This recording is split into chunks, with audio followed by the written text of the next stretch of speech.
Hello and welcome to scrapbookingstation.com. In this video we're going to create a companion layout to this one that I've already finished of my daughter leaving.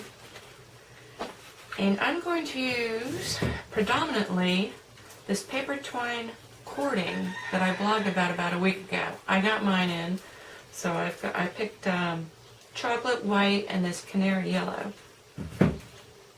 So let's take a look at the layout. Okay, so here's what I'm looking at. I had my mother and my daughter come visit after my youngest one went off to school, which is real nice. I have a supportive family. And so since I already have this layout done, what I'm going to duplicate is I'm going to use my label framelits. And so we're either going to cut out or just mat these photos. I've only got the two large ones. And then we did some cooking, and so I've got some my family's tomato sauce recipe and then some sauerkraut balls here that I may or may not choose to put in the layout. Now I took out my Beau Chateau Designer Series papers, my scraps, because I did save a couple elements from that page and I haven't decided yet whether I'm going to use that or not. So with the framelits, that will keep it consistent, and then as I said, I've got this paper twine. And so I watched that video from Paper Wishes, and so I have quite a few techniques I'm going to use on this page. So that's about it. I'll get started and keep you posted on the progress. Okay, so the first thing I want to do with this, I've already unfurled two. It's a little tricky, but actually this paper is very natural feeling. I mean, it's like you need to be a little bit careful with it. And then I took out this regular tissue paper. It's kind of have a fake quality. This just seems more fibrous, more natural. Anyway, so what you want to do is start at the end and untwist it a little bit. And it's kind of difficult getting that first side open.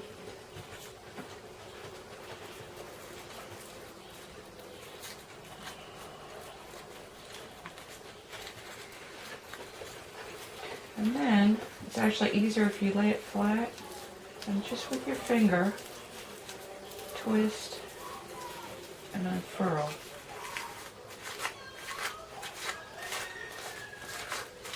And then I'm just going to continue with that. And so I've cut 3 16-inch pieces.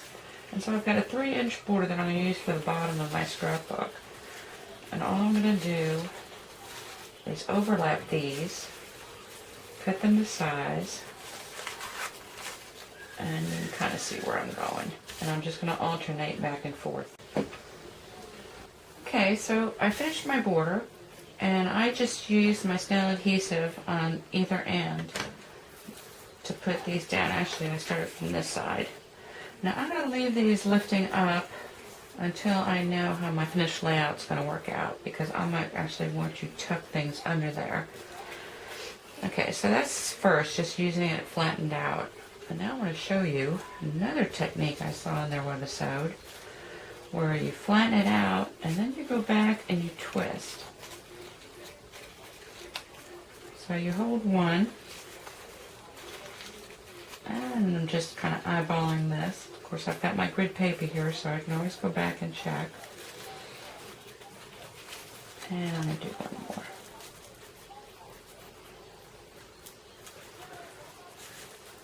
Now this alone makes a really pretty border, and I think I'm going to show you a sample at the end of this video where this is used all by itself as an element in your scrapbook page. But what I'm going to do is make these into petals.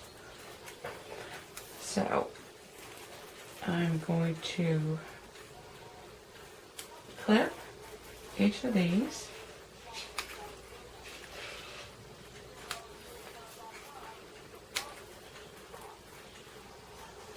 And originally, well, let me show you. Okay, I've made these smaller than this flower I've already started on. Now these are larger petals. I actually started with 2 feet of this cord. I have a circle punch, and I use this permanent adhesive sheet And so I put that on top of there so that I could lay the petals on. And then I've done it again here with a smaller flower, and I also put a little knot in there. Now originally I had left two together, but then this knot became so large that it was sticking up too much. And so that's why this time I'm just going to do the individual leaves.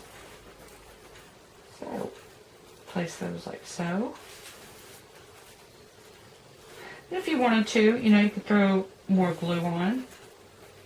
And I might flatten this out a little bit so that I don't have it so thick in the middle.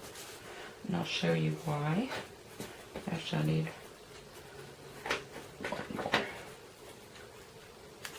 So I clip that. Get that on there.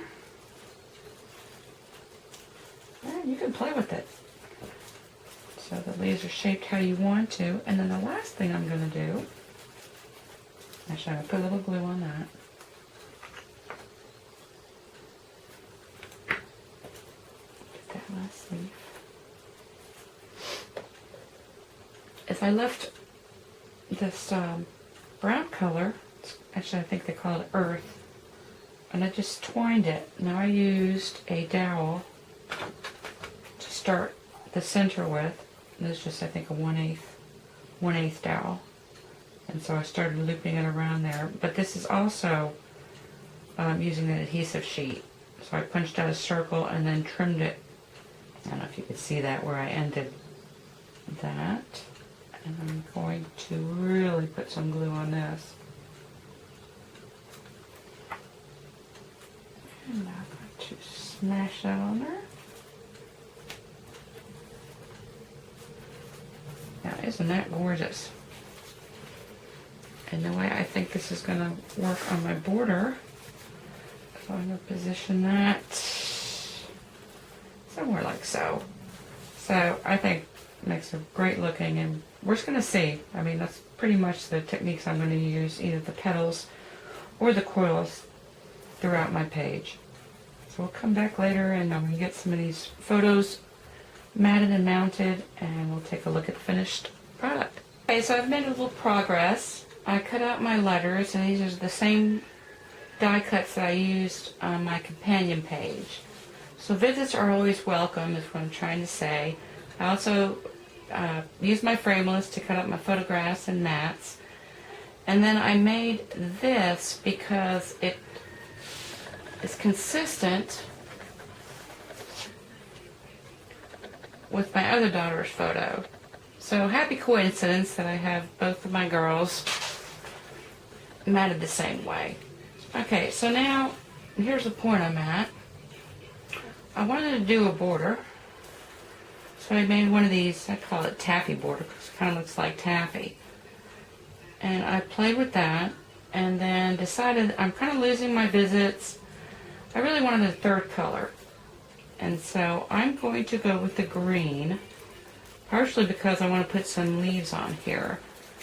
But kind of using the same technique as I did for the flowers, I'm going to make this border that goes all the way across and then twist some of these leaves onto there. Now I didn't have this green paper twine, so and I'm also going to shade those letters. So my third color here is certainly celery. So I'm taking that out. And what I did was I took some of the white, actually they call it cloud, and all I did, I'm going to turn it this way, just press, and now those lines are created by going to the edge, so if you don't want them showing up. So I did that first all throughout. Now you could actually put this down here and then smudge the pad all the way down, but that would be a little bit stronger than what I want. And so once that was done, I took out my dauber, and then I kind of picked up some of the ends. And I went on both sides. Okay, so I'm going to, next time you see me, or you see this layout, I've still got to figure out what I'm going to do about journaling. But I'm going to get this all down. I'm going to have this border all the way across. Possibly another border Here, let me pull this up. Possibly also another border on this end. Okay, so here we are with my finished project. I'm really happy with it. I love this stuff. And actually, I think I used about a yard of each. And there are 54 yards in a roll. So just keep that in mind. Anyway, be careful about adhesives. The liquid glue does show through, which can be used to your advantage. Anyway, for the most part, now I've got some examples from paperwishes.com to take through some of these cards and feathers and backgrounds and bows. Thank you for watching.